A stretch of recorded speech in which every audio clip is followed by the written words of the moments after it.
It's the Guitar Dads. It's the Guitar Dads.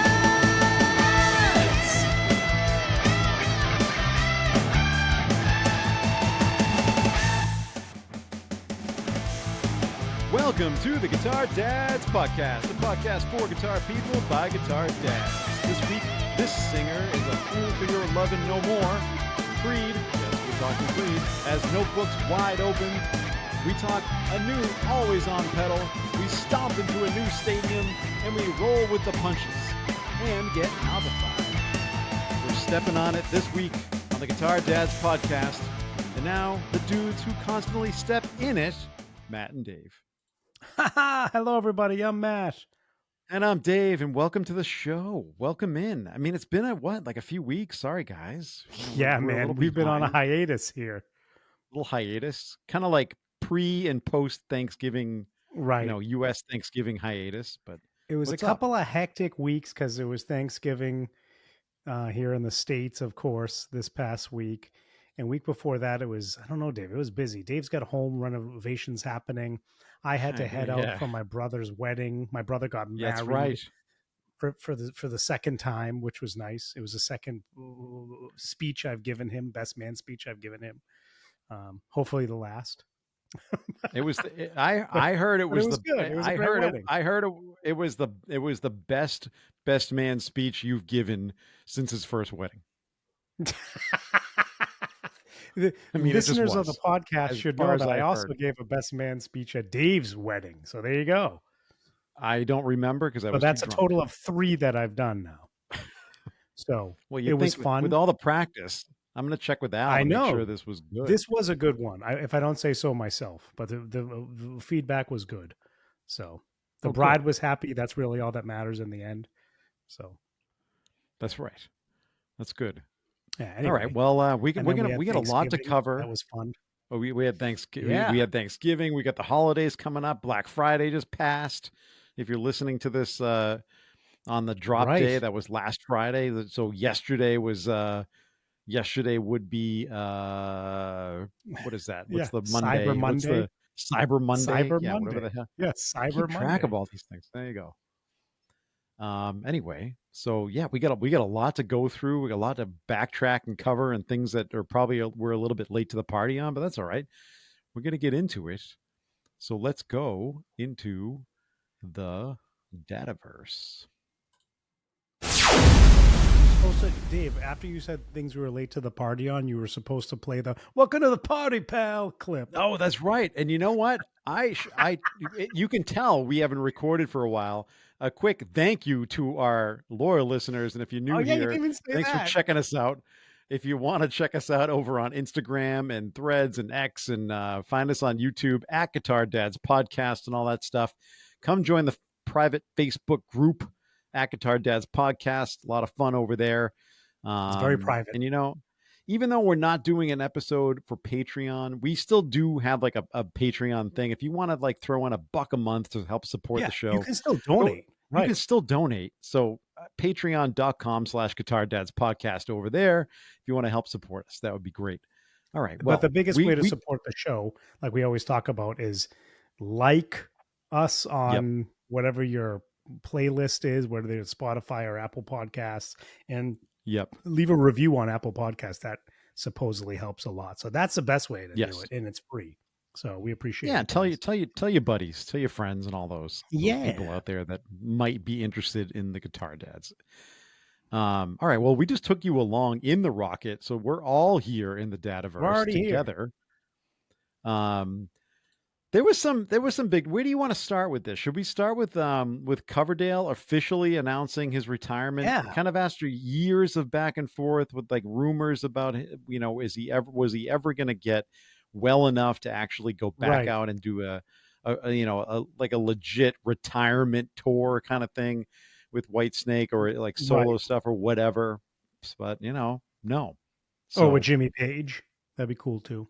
Yeah, that would have been cool. But my question for you is, where is he amongst rock's best vocalists? I think I think he was definitely one of the best voices of the '80s scene for sure. Had that really strong voice, but um, I always thought that I actually think he has a stronger voice than Robert Plant. To be honest with you, like more power behind his voice. But I Oh think yeah. it was hard for him to shake like sounding kind of like Plant, like that kind of style of singing, Yeah. right? Yep. So I think outside of that, but I think his music was incredible. Like that Whitesnake album, that like first Whitesnake album, was it the first album? You know which one I'm talking about? Like the most popular one. It was just Yeah. Yeah. incredible. That had all Yeah. the hits Just on it. it's Like it's insane. just incredible, and his vocals are just insanely good, just amazing stuff.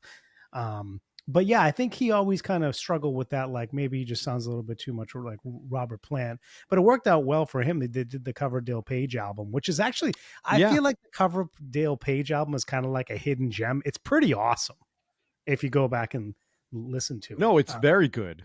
It is. It is. It's cool. It's just a cool album. So, again, like that's another album like outside of the Billy Squire stuff. That's another album that's like maybe like Robert Plant like should have made an album like that with Jimmy Page, right? Even if it I know. wasn't I feel like Zeppelin, we've right? talked about this, but I feel like Robert Plant's Right. like solo career really kind of never really took off like in the direction that I think most fans thought No, he should have gone, exactly. you know?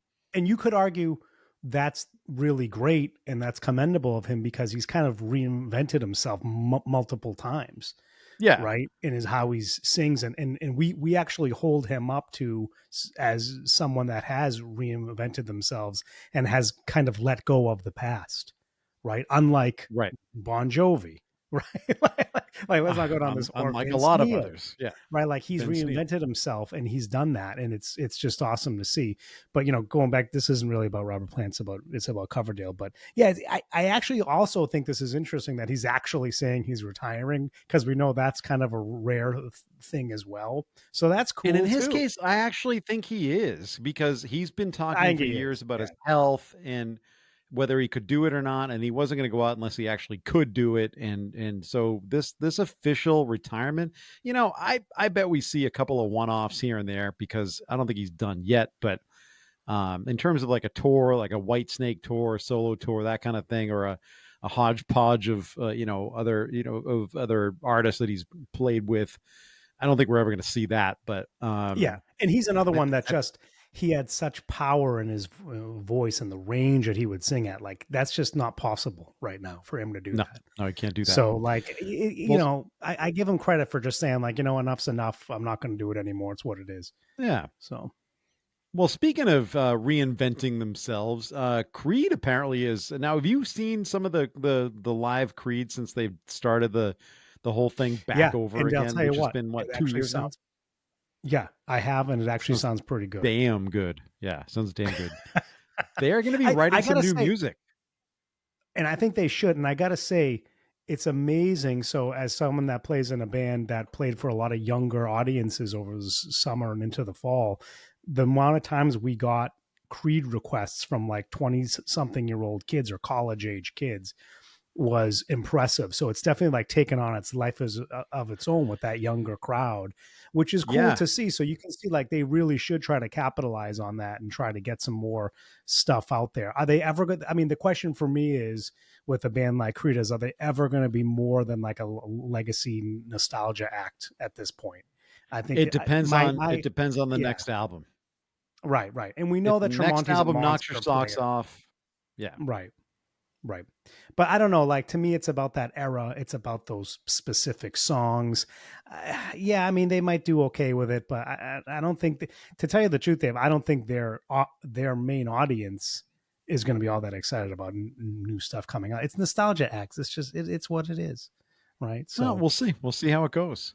yeah, that's just my Well, take. You guys can obviously just disagree with me on that, but it's what yeah, it yeah. is. You guys have a right to agree, disagree with us. Tell us what you think.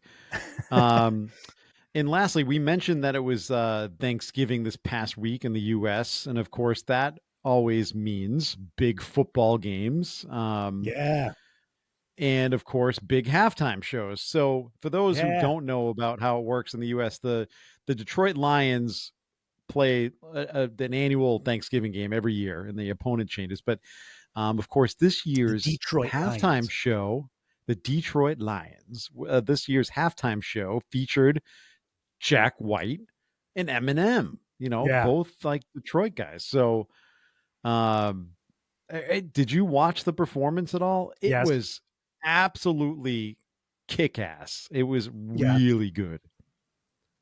What'd Loved you it. think? You want me to talk Loved it. about it? Yeah, I thought it was Yeah. incredible. I think it's classic Jack White.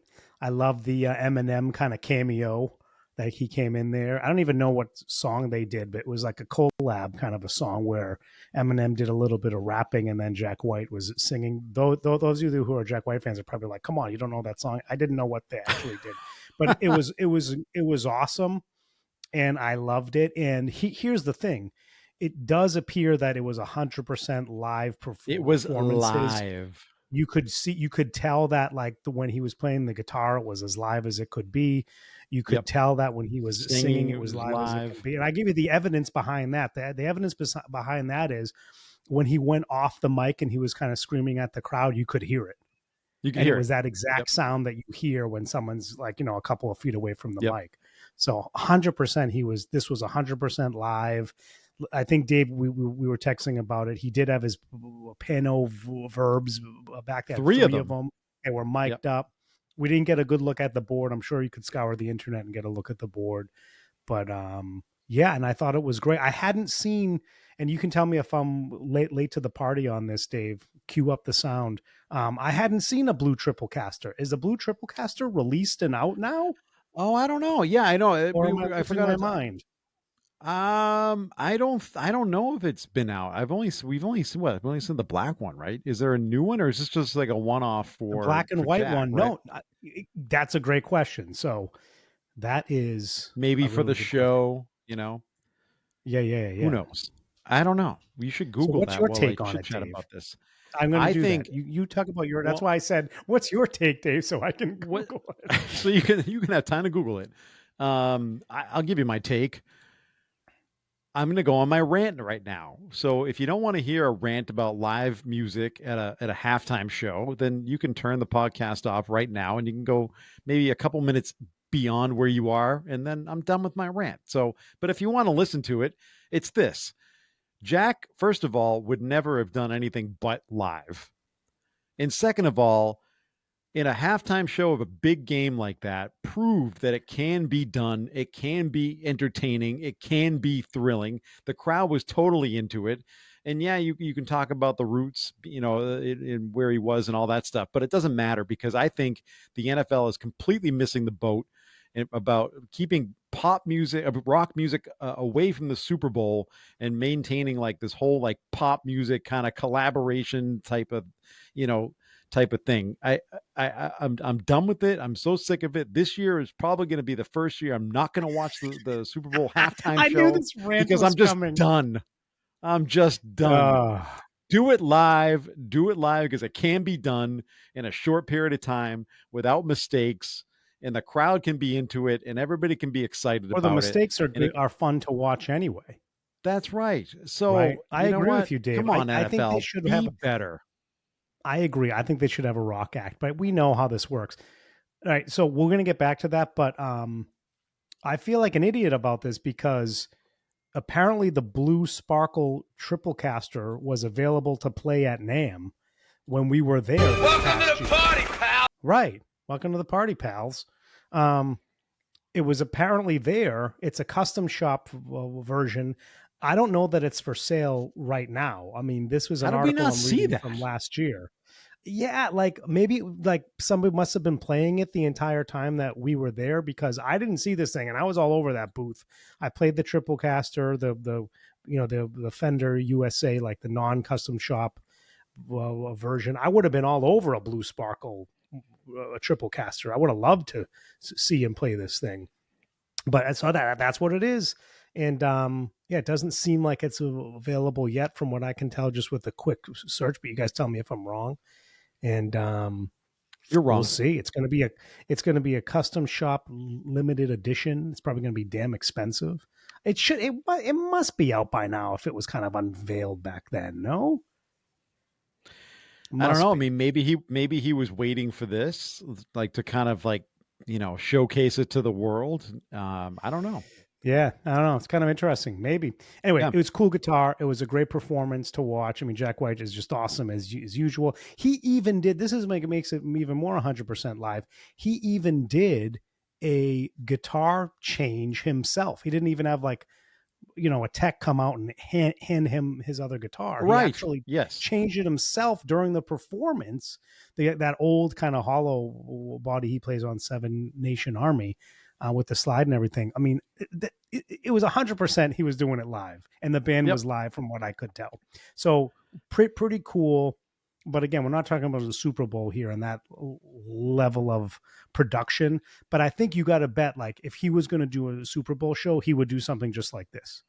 Now, I'm going to put this into context, though, just for, because people are going to like hate on me for saying this. And I understand the Super Bowl is watched by, 4 to 5 times as many people that watch a Thanksgiving game. But this Lions Packers game, and maybe because it was Lions Packers and on Thanksgiving, but it got, I think it averaged around 32 million viewers, and the Super Bowl is usually around like 110, 120.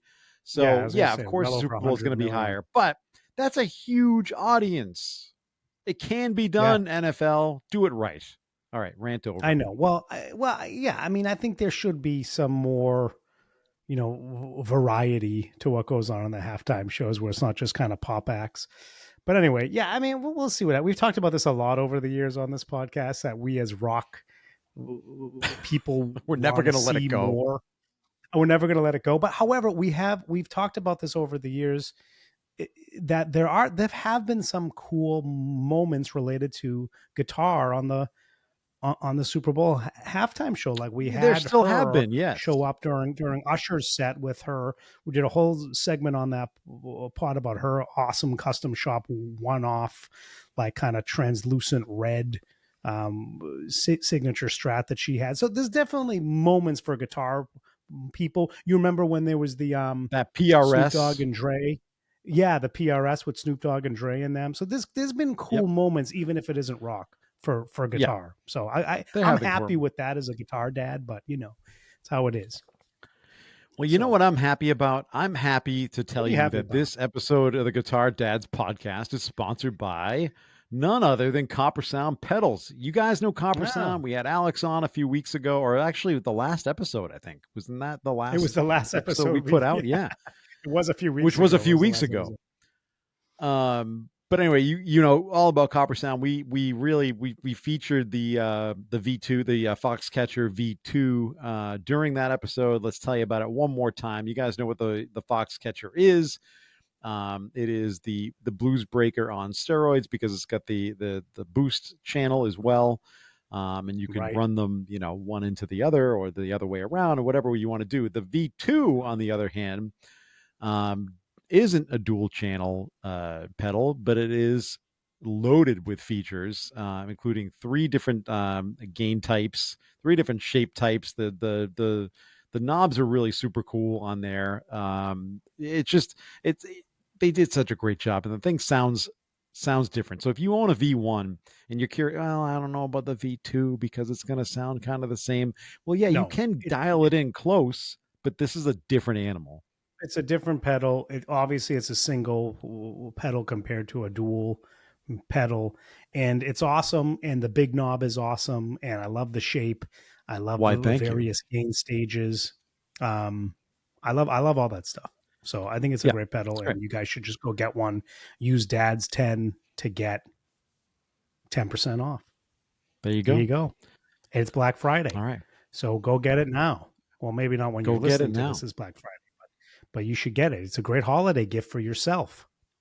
Well, people always talk about this, like people always talk about like, oh, makes a great gift when we're talking about like guitar gear, when we're talking to guitar people, when we all know damn well they're just going to buy it for themselves and not like gift it to somebody. Of course. Right? Of course. And there's nothing wrong with this. There's nothing wrong with that. I'm just saying. All right. Well, we are going to move on, and wow, that was loud. We're going to quickly, 'tis the season is right. We're going to quickly debut a new segment. We're not going to spend a ton of time on this. We just want to see if you guys like this kind of a segment. Yeah, but before we do that, are we Um, going to have a dad joke of the week, or are we going to do that later? oh, I was going to do that later, but sure, we can do Okay, it fine. now We'll if do you that want. later. We'll do Okay, I that. was gonna, I was gonna, I'm I just was trying to trying to wait. I mix just got to things know up. what old timey guys fast asleep under this.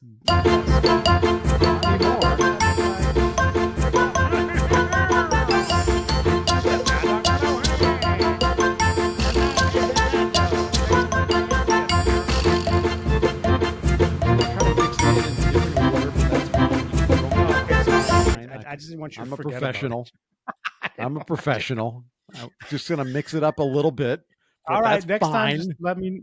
Next time, let me We'll do it know. live. Well, What's the dad joke? this dad joke of the week is sponsored by. Actually, this came in from Alex at Copper Sound. Matt, did you Oh, hear the did it? story of the guy who went to an interview for a competitive position and he left a sneaker behind? Well, yeah, when asked about it, he said, "Well, I thought I was a shoe-in."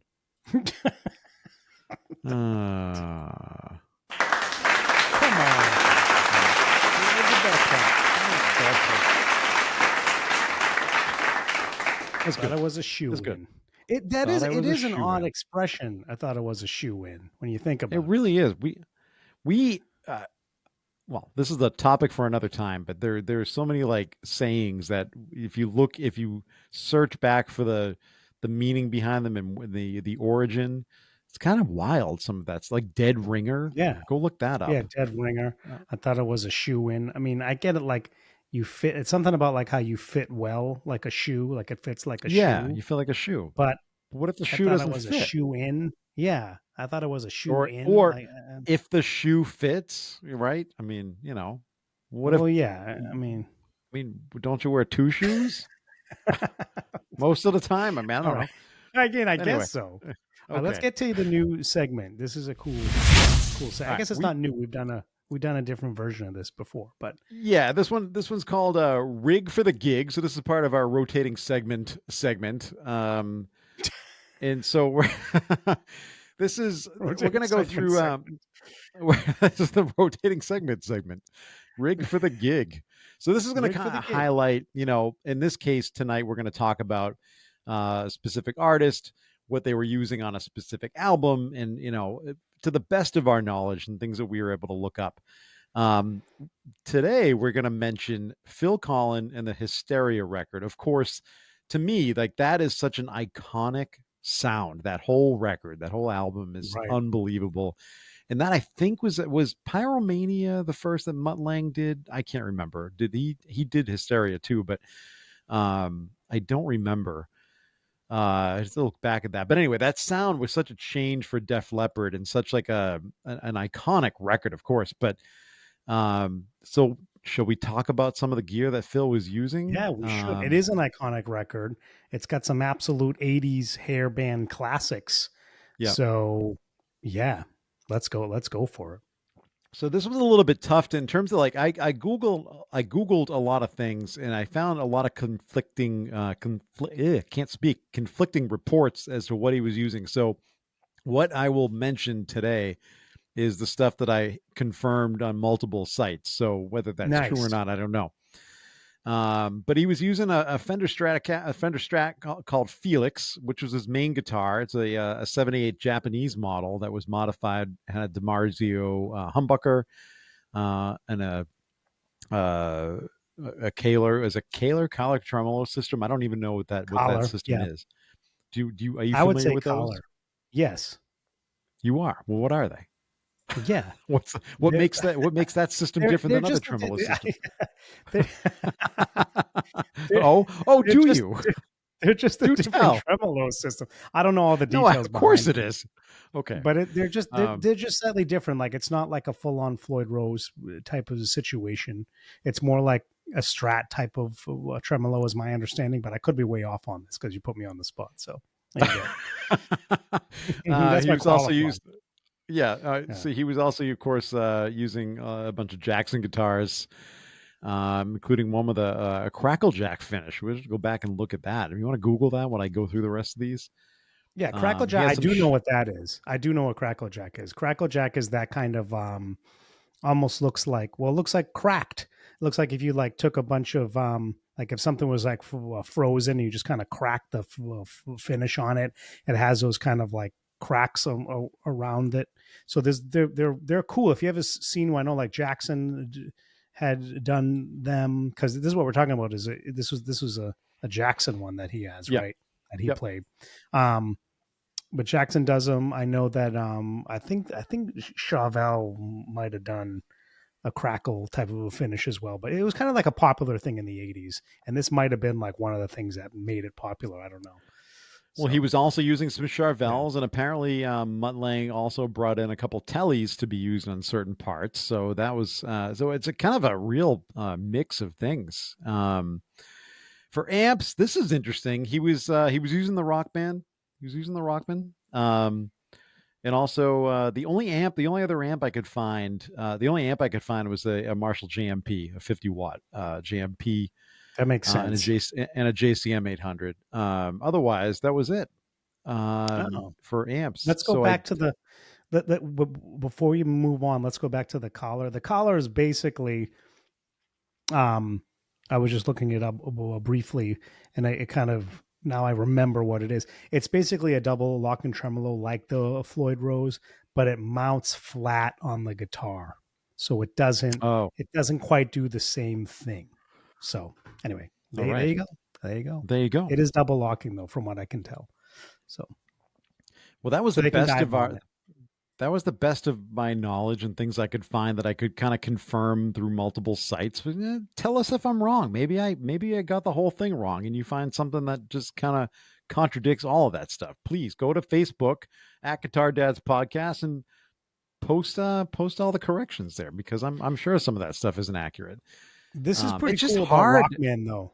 I think the Rockman thing is very cool, because like that's, I mean, this is why Rockman became kind of like a legendary thing, because it was on these kind of amazing, iconic, albums with this ridiculous, awesome guitar sound. So yeah, and the MXR version of it actually does a pretty good job of that sound. It does. It really does. It actually does. So I never bought one of those. I got to get on that. They are fun. It would be a fun pedal too. I'm sure you can find one out there these days. I know they sold out quickly. I'm sure they caught up. So yeah. And and also to fact check you on the Mutt Lange thing, his Hysteria was actually his third album. Oh, his third. It was High and Dry 81. Oh, he did High and Dry. Yep. It was Pyromania in 83, which is Pyromania, Photograph and Rock of Ages. Yep. And then Hysteria, 87, which we could argue. I didn't know he did High and Dry. Yeah, Hysteria was the biggest one, but well, you can argue Pyromania too, but I mean, what a sound! Wow, Hysteria had 7 hit singles. Yeah, damn. What were all of them? I know it was We'll Pour Some Sugar on Me, Love Bites, Hysteria, of course, Love Armageddon Bites, It, Hysteria. Yeah. What's that? How many is that? That's 5. I think Photograph was on Pyromania, right? Photograph was Pyromania, right. What else was on Hysteria? Oh, now we got to look. Now we got to Google. Now Here we go. I'm asking the Google. Asking the Google machine. All right, let's do it. Give me the track listing here. Hopefully AI is right, guys. Well, they do a pretty good job. But yeah, let's see. What were the other? What were the other tracks that were? What were the other songs that were? So we're just saying 5. We just need 2 more. Because those missing 5 are her. So here we go. Woman. Missing. Woman. Yeah, I think that was Rocket on there too. Rocket, you got that right. And then Animal. Yep. Animal. Yeah, that's it. Yep. So we only got 2 out of those 3. Yeah. Right. Yep. There you go. All right. Well, there you go. Hope you like the segment, and we'll bring it back, into the mix once in a while. No pun intended. No, but that's definitely cool. I think it's cool that you picked that out as an album, because you could argue like that is an iconic 80s guitar sound. Because I do feel like this is why Mutt Lange go after cool. that sound. Right. This is why Mutt Lange was cool, because a lot of, like, if we're just honest, a lot of that 80s stuff was kind of like emulating Eddie's Brown sound, if we're honest. Like a lot of the big bands at the time in that era were trying to kind of emulate that, or that was the feel of the sound. I can tell you, if you listen to Bon Jovi, Bon Jovi, you could argue that maybe there's a little more chorus in those things than Bon Jovi was using, than Eddie was using, but in the end, like you could just tell that.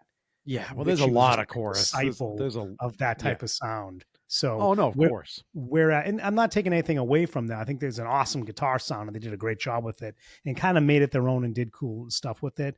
But you could argue that this stuff with Hysteria and this just sound that Def Leppard had was a different type of a 80s sound. And a real shift for them, versus their early stuff. And right, Mutt Lang really, to take a track off of Hysteria really rocketed these guys into the stratosphere with those records because they were so big. Just that guitar sound on Pour Some Sugar on Me, like the it's like what an awesome tone, great sound they came up with. Anyway. We got a lot of other tones to be talking about. And, let's talk about more tone. Let's get into some. Yeah. All right. Where do we start? You got something you want to start with, Dave? Yeah. Well, I just want to. Yeah, I was very excited to. I'm just going to pull up. I made a couple notes here because this is a few weeks ago. We are behind schedule. Bro. Talk about the Mizuki. Manzier. The bro or the Manzier? Do you get that reference, people? If you're not a Seinfeld fan, go find it out. What can I tell you? What can I tell you? Dave's pulling up his notes on the Mizuki Blue. I am. I'm trying to pull something up, and now I can't. Anyway, what so are you doing? It's not load. It's not the. I can't find the page I was looking for. Anyway, I was trying to make a joke and I couldn't get to it fast enough. Damn you! But that's okay. So Mizuki Blue is a pedal from Greer amps.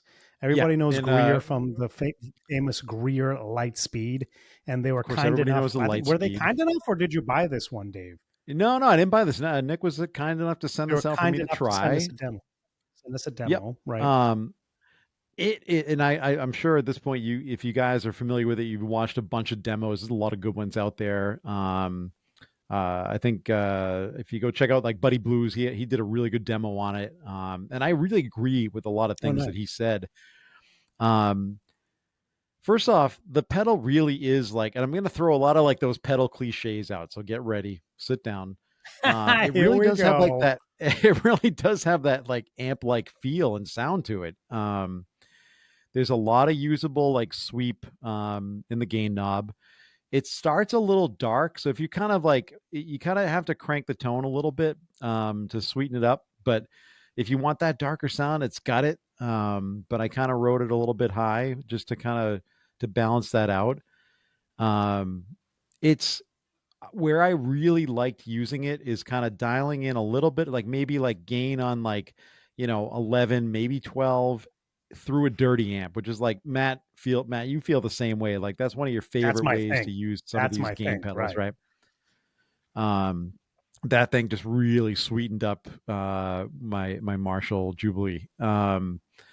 Nice. I gotta say, it's a really killer pedal. It's got a great sound to it. And it does a thing. It really does like a thing. It's not. And I mentioned in the intro, I feel like, again, I'm not a gigging player, but this is more like for me, I think it's got a lot of application as an always on pedal at lower gain. It's got a good sound. Is it a make gooderer? Is that what it is? It's definitely a make gooderer for sure. Oh, okay. All right. To steal that from the guitar nerds. I mean, you can get like fuzzy tones out of this thing if you're dialing it in a certain way. I guess it's like your favorite cake, but it's missing the icing, and this really is that icing. So, and you could do this, and I'm reading the copy here, and it sounds like you could even put it in front, like stack it with other gain pedals, right? Use it as kind of like a boost in that sense, or just kind of to kick it into like super overdrive, like more saturated tones. So yeah, man, it sounds like a cool pedal. It's a dual JFET overdrive. is Yes. what they're calling it. And so I think that's cool. I like JFETs. And if it's dual JFET, it's even better. So Yeah. So thanks again to Nick for sending that thing out. I got to get thanks, it in your Nick. hands, Yeah. Matt, so you can try it. Yeah, I do have to try this Um, thing out. But no, I it would was a love that. But like, super. this is kind of speaking my language because I do like these kind of make gooderers. That's kind of why, to be honest with you, that's why I love, and I know this is a different pedal altogether, but that's why I love my Klon clones because I think they do that the best. Oh, they You can totally do, do. because Yeah. right, like for me, but again, like I said that about the Foxcatcher, you can do it that Yep. way with that as well. And I think more pedals that are like this, obviously this is a different flavor, where you can do this and stack it with other gains and put it in front of a dirty amp and decide if you just want a little bit of boost or a lot of boost, a lot of gain. I love that. I love that. Yeah, this thing, So, my favorite thing that I did with this is I loaded up a little bit of like a little bit beyond like the crunch on the Jubilee, and then I hit this thing with like I think like I said like 10 or 11 gain, and it just like really sweetened it up, and it was just so it was the sound nice. that is in your head and my head, the stuff that you and I really like. This thing did it. So it's really cool. Go check it out. The Mizuki Blue, Yeah, new offering Greer from is cool. Greer. Have you played a Lightspeed, Dave? I don't know that I've I've had actually hands never on. played one. No. Yeah, I don't know that I've had hands on a Lightspeed, so we're gonna have to try that one out too. I mean, why not? Yeah. I mean, that's But like they definitely got a cool people love that. portfolio. Yeah, Yeah. they have a cool portfolio of pedals. If they're not a company that you've looked at closely, I think you should do so. They also have a germanium treble and mid boost kind of thing here as well. The Moonshot. They have all kinds of cool stuff. They got all So, kinds of cool stuff. fuzz. Um, Check them out. I got to get this thing into your hands at some point. The other thing that I have Get to my get hands into at your some hands, point. and then we're going to talk about it. But I just want to quickly shout out the dude over at Knobifier, because we mentioned them a few weeks ago. We got some samples. I have not put them on any pedals just yet. I have 2 of them, so I'm going to give one to you, one to me. We're going to try them out. We're going to talk all about it on a future episode. So I just want to say a quick thank you for sending those out to us to try. Yeah, that was fun. They look like they're going to be cool. We have some thoughts initially, and but we want to like really take them through their paces before we give you guys our final take. Right. So, And yeah, that was right. a cool kind of a surprise where we heard Yeah. from the Knobifier guy, and he sent us some. Dave's got them in hand. We're gonna put them through their paces, everybody. That's right. See how that goes. So, all right. Well, speaking of putting things through their paces, I love to tease you with this kind of thing because I've brought it up so many times, especially when they first hit the market, or there was first word out that these things were coming out. But the Helix when they were first Stadiums, released. are you finally gonna upgrade your gigging rig and just go full modeling? Are you gonna get one of these things? Are you that impressed yet? They're damn impressive. So I'm going to say this. So this is probably I've kind of alluded to this on the podcast. I don't know if my gigging days are how long they're going to be. Depends how long you want the show to be, right? Yeah, I don't know how much longer I'm going to be gigging. I'll just say that right now. I don't know really Why? what Is this I don't breaking know. news? I don't know.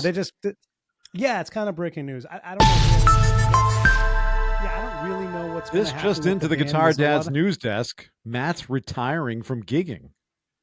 Well, I don't know if I'm going to be fully retired from gigging, and I'm never going to say I'm not going to go back. But I mean, I've said this before, but I'm really starting to feel it now after being off from gigging for like a month or so now. I feel like I'm come to the other side of my gigging kind of career here. And I don't feel the need to continue with my band. And there's a lot of kind of things up in the air with the band right now. So it's not clear that the band itself is even continuing right now. But I've been with this band for 7 years, if you can believe that, Dave. Wow. That's a long time. So you just burst my bubble because I thought tonight was the night you were going to say, joy after of my watching life. some of these reviews, that the Helix Stadium was so 100% all but purchased. I'll tell you right now. Yeah. So that I just dropped a bomb on the show, but I don't know. Like that's all up in the air. But I'm telling you right now, you know what? thank you for sharing that. that was hard. That was emotional for you. I mean, we appreciate that. It You know, actually is an emotional thing. If we're being honest, it no, actually it is. is. I'm Yeah. only half joking. And so like, I don't like, that's the thing. I'm not quite sure that I'm ready to let go of being in a band of this caliber.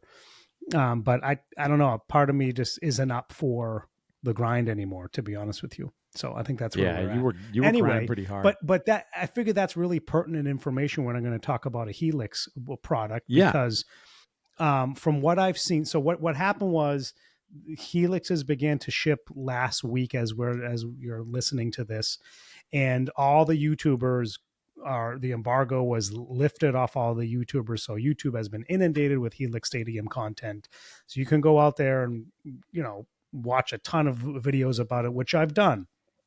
And so far, I am incredibly impressed with this thing. Would it be enough to give up if I was going to continue gigging at a heavy schedule like I was? Would be enough for me to give up my HX Stomp and analog pedal rig? Probably not right away. Um, but I think I would have to think long and hard about it, because it has a bunch of amazing new features. And I definitely think the sound has kind of notched up a couple of notches, like the quality of the sound. Now I put this in the notes, Dave, you probably see it. I think it does kind of beg the question of, are we reaching like diminishing returns for this kind of stuff with modelers? It's like, how good can it sound and realistic can it sound? Because the Helix, the Helix is 10 years old, but they continue to update the software over that time. So it's not like it's just 10-year-old software. Hardware is 10 years old now. But Well, we've talked about that though. It depends on the application. Like in a mix, it oftentimes is almost indistinguishable, right? But like right. as a standalone, like you strum a few chords, through your tube amp versus something in this, right? You're gonna hear a difference. But there's a lot going on there also, and not just like an apples to apples comparison of sound coming up from one versus the other because of all the dynamics of a tube amp. But I think you're right. I mean, the sky is the limit, right? I mean, it can only get as good is it actually, is the sound actually is, right? So Right. then And it's already that's it. damn good, right? Yeah, and Yeah, it's already so good. So like, I don't know. I did watch a video from Steve Sterlacci. I don't know if you've come across him, Dave. He's I got a haven't. great channel that does a lot of kind of Helix and modeler stuff. He's great, and he actually did an A and B against the old one and then in the new one, and it was pretty clear, like the new one, the Stadium was just just sweeter and better, right? Just more of a richer, kind of more complete sound, in my opinion. But these things are hard to tell by just watching a YouTube video at the same time. So there's that. But there's a couple of cool things I wanted to call out. Well, one thing, speaking of like YouTubers, Rhett Shull has basically said, he said in his video that he will use this for his fly rig for his new touring band that he's in. He's in a band called the Midnight, and their first tours are going to be taking place over in Asia, I think. And he's flying over, and he's going to use this. He's flat out come out and said he's using the Helix Stadium for those tours. So that's a pretty big endorsement from Rhett. Um, um, so I, take that for what it is, but I think that's it. He's got another video that I didn't watch yet where he talks about like how he's going to use it on tour and all this stuff. So I'm interested to watch that. But anyway, couple of cool things that we should call out for those of you that don't want to go watch a gazillion YouTube videos like I've done over the past few days since we've been off for Thanksgiving. So there's something cool on it called focus mode. Now, what that is you pull up an amp or you pull up a effect or something, and then the it has a touch screen. I think that goes without saying. If you've been out there in the world, this has a pretty big touch screen now. And what it basically has these kind of presets that are set up visually on the touch screen in a square, and you can drag like a circle, almost like a cursor. You can drag it in between these presets to get a sound you want out of the amp or the effect. So like as an example, this is hard to describe on a podcast. Yeah, give us an example here. But as an example, like if you have a plexi, like a plexi model, you pull up focus mode, and it'll say it'll say in text on the screen in all four corners, like one corner will be clean, one corner will be crunch, one corner will be lead, like different types of like presets of a sound you'd get out of this amp. And then you kind of pull like the different cursor, channels of the amp. Yeah. right. And the cursor, like that you use with your finger, you can put it obviously right on it. Like if it's lead, like you put your finger on the lead and like move the cursor to the lead, and you're going to get a lead tone, like the kind of preset of a lead tone inside this amp.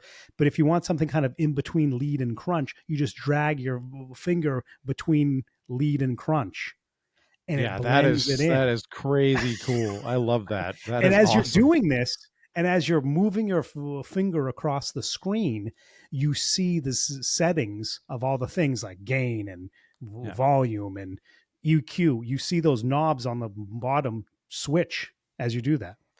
Right. Which is unbelievable when you think about it, because it's kind of, for lack of a better term, it almost like bridges the gap of how you would use and operate with a tube amp versus a modeler, right. because now you can find all those little tiny tweaks and little tasty things that you would do with an amp that you can do on this. So I think that's incredible. I mean, it's a wild feature. So go on if you're really interested in this and you're like, I don't quite know what you're talking about as I'm listening to this podcast. Go check it out and just type I say that every like week. Focus mode on Stadium, and you'll see like a video that'll probably take you right to what this is. It's incredibly cool. The other thing is something called showcase mode. Now this, for people who are in gigging bands, could be a complete and total game changer if you are running tracks. Dave's favorite thing. If you're running tracks, if you're running cues off of your songs to trigger things like lights or MIDI instruments or different things, you can do that stuff now within a mode within Stadium called showcase mode. So you can load tracks into this thing, load MIDI presets for your lights or keyboards or other things into it, and run it all off of the Stadium. Now, this is something that's unbelievable. Bands that know, I'm not in a band that does this, but I know people that are. Our buddy, I'm interested. I haven't actually listened to what our buddy Adam over at Cover Band Confidential has to say about this, because I'm sure he's kind of blown away by it. He might not be, though, so it'd be interesting to get his take, because he does stuff like this. So I'm sure it's not going to be perfect and replace everything that you do, but if you're doing something that's kind of like not incredibly complex, this could be a game changer for you.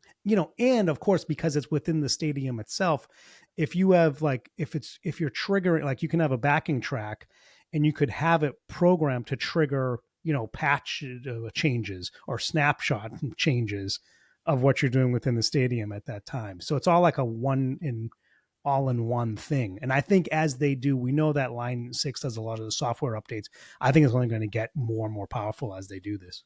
So anyway, now, that's pretty cool. Obviously, not for everybody, but for people that are in bands like that, it could be huge. Yeah, Dave. In the videos you've come across, because I've only watched a few, is in terms of like, is it user friendly to do that kind of thing? Because you got one of the things that Line, at least in terms of the old units and the stomp and things like that, they're one of the biggest features of these units was how user friendly they were and how simple it was to kind of like dial up a tone. So on showcase mode, I haven't seen somebody actually go in there and demo it. I think a lot of the features are teased and not kind of up and running on these first versions of it.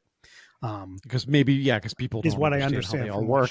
Videos. Right. But I will say, like, since you brought up like the user interface, it looks unbelievably easy. So I don't know, Dave, how you deal with your HX Stomp, but I pretty much only program my HX Stomp and do patches and such on HX Edit on my computer. I hook it up. I do kind of both. Yeah. And I know that Paul in my band, who uses the Helix floor, he does the same. He only programs the Helix using HX Edit. It looks like It's this. You easier. don't even need you. The HX Edit exists. Oh, the other thing with the Stadium is you don't need to plug in your Helix or your computer with a cable anymore. It just works on its own Wi-Fi, so it's Oh, automatically kind of wow. Yeah, yeah. yeah, It'll that's right. automatically kind of connect into your computer, so that's incredible. Just an easy thing, right? Instead of like, oh, where's that damn USB cable? Where's the You cable? know, Yeah, yeah, if like you're how do I if do it? you're if you're on the road and you lose a cable and now you Right, don't need to worry about that. So, right. yeah. So that's cool. But the Wow. user interface looks incredibly easy compared to even HX Edit. It looks because you're hitting a button, you're dragging things with your fingers around. It just looks incredibly easy to do. Like kind of like Yeah, iPadifies the right. Helix. Yeah, Because that's where technology has been for years. We are right, so used to having everything touchscreen, and then you have something like the Stomp, and unless you're on your computer using HX Edit, you're scrolling around, you're pressing buttons, all this thing. It's a little bit of a hassle. Hassle, of course. You put in quotes, but it's the fact that is a lot more intuitive and a lot more touchscreen and hands-on approach to what we're used to with our phones and computers these days. right. That's great. So I'm interested. So I think to answer your question, Dave, I think for people that are out there gigging and want like these extra functionalities, a little bit more ease of use, and obviously a step up in the sound, I think this is a worthy upgrade. I mean, it is like $2,000, so it's not like it's super cheap, or 2,200 No. bucks. So it's a big investment if you really want to do that. I don't think it's necessary that you need to upgrade like right away. I'm actually interested to see if they do come out with a smaller version of the Stadium with like better hardware, like an upgraded HX Stomp is what I'm looking for. Maybe with Oh yeah, a little touch screen, with a little bit better we've DSP in talked it. about that. Right, We right. mentioned that a long And you know time it's ago. going We to were come talking when eventually. when these things first dropped. We said what's coming in the future.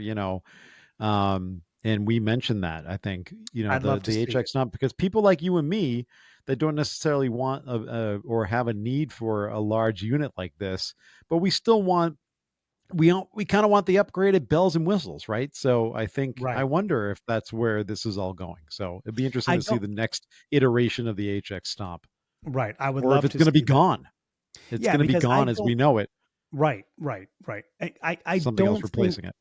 I don't think the Stadium is for people like you, Dave, or like me when I stop No, being in a gigging band where, you just want to use this for home kind of silent practice. I think it's a little bit too powerful, a little bit too no, it's expensive certainly not.